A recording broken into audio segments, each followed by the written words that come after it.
Good morning student. इससे पहले वाले वीडियो में मैंने आपको बताया था संवेदी अपन पढ़ रहे थे, उसमें मैंने रसकान के बारे में आपको बताया दिया।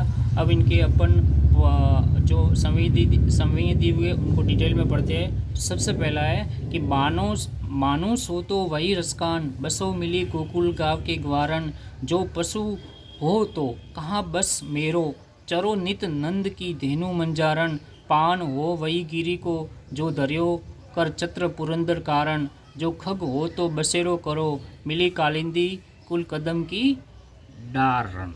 मानुस का मतलब होता है मनुष्य, ठीक है। मानस का मतलब होता है मनुष्य।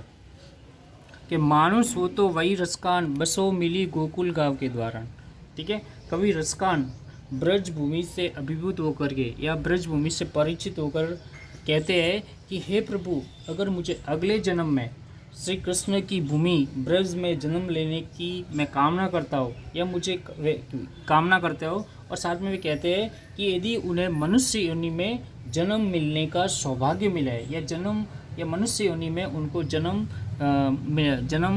मिलने का मौका मिले या अवसर मिले, तो वे गोकुल में ही जन्म ले। कहाँ पर?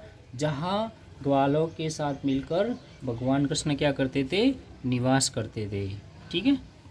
जो पशु हो तो कहा बस मेरो, वो आगे कहते हैं कि यदि वे पशुओं की योनि में जन्म ले तो उसमें उनका कोई वश ही नहीं हो, और वे इतना ही चाहेंगे या उनकी इतनी इच्छा है कि प्रतिदिन यानी कि रोज उन्हें नंद की धेनु मंजारण, धेनु का मतलब होता है गाय और मंजारण का मतलब होता है झुंड में, बीच में, ठीक है। नंद बाबा पता ही है आपको कि वो कहते हैं कि यदि मुझे पशु की योनि में जन्म मिले तो मुझे वही नंद बाबा की गाय के रूप में मिले, जहाँ पर झुंड में भगवान कृष्ण उनको गायों को चराते थे। वे पाहन हो तो वही गिरी को जो दरियो कर चत्र पुरंदर, पुरंदर का मतलब होता है इंद्र, दरियो का मतलब होता है धारण कर का मतलब होता है हाथ, और पाहन का मतलब होता है पत्थर, गिरी का मतलब होता है पहाड़ या पर्वत, ठीक है। वो आगे कहते हैं कि यदि वे पत्थर बने तो उसी गोवर्धन पहाड़ के पर्वत हो,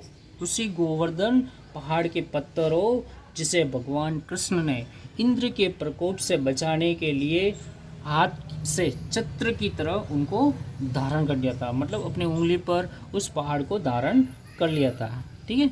आगे लिखते हैं, ठीक है, कि जो खग हो तो बसेरो करो, मिली कालिंदी कुल कदम की डारण। आगे लिखते हैं कि यदि उन्हें पक्षी बनने का मौका मिले तो वो गोकुल में अन्य पक्षियों के साथ मिलकर कहाँ पर बसेरा करेंगे? वही जहाँ पर भगवान श्री कृष्ण यमुना के किनारे स्थित कदम की वृक्ष के पेड़ों की डालियों पर क्या करते थे? बसेरा करते थे।